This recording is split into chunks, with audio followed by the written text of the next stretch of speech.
Harmful consequences of misguided teachings.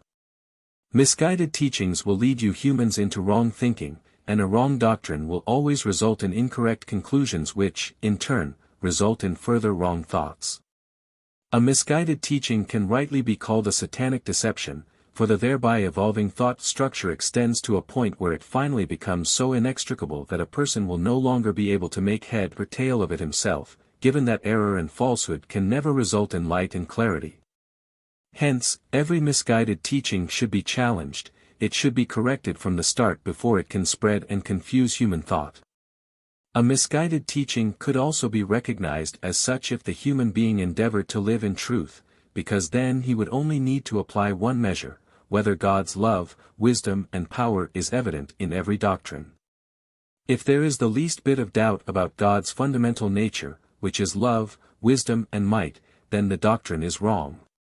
And there are many such teachings which do not pass the test for truth, which do not testify of God's love, neither of His wisdom nor of His might, and therefore can flatly be rejected as misguided.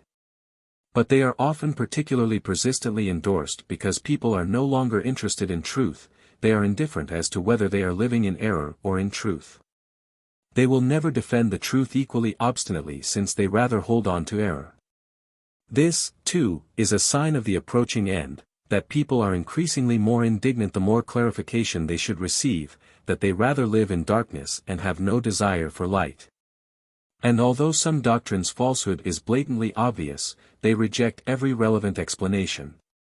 But they darken their own spiritual state progressively more and will find it increasingly harder to return to the truth, because they simply do not want to do so, and their will cannot be compelled. Consequently, every misguided teaching is a highly effective work of Satan, because people hold on to it. And there are many such misguided teachings which crept into the gospel of Jesus Christ, and which hardly can be presented as misguided teachings to people because they have no genuine desire for truth themselves. However, people do not want to hear that such misguided teachings have created a distorted image of God, although they would not be able to identify a God of love nor a God of wisdom and might, if they seriously cared to think about some of the teachings they adopted over a period of time as a result of custom or tradition and now defend as gospel. But they cannot love an imperfect God either. And if a teaching contributes towards the fact that God's love or wisdom is questioned, then it will not be possible for a person to wholeheartedly love Him as the highest and most perfect being, and the right relationship of a child towards its father can never be established because the person is lacking proper trust. And therefore, every person should reflect on what he is expected to believe. First, he should examine everything which is given to him in form of the gospel to what extent it agrees with God's perfection, and you would be surprised how many doctrines would seem dubious to you and are indeed dubious if you study them with goodwill and a desire for truth. You could contribute much yourselves towards your enlightenment, but you have to want to live in truth.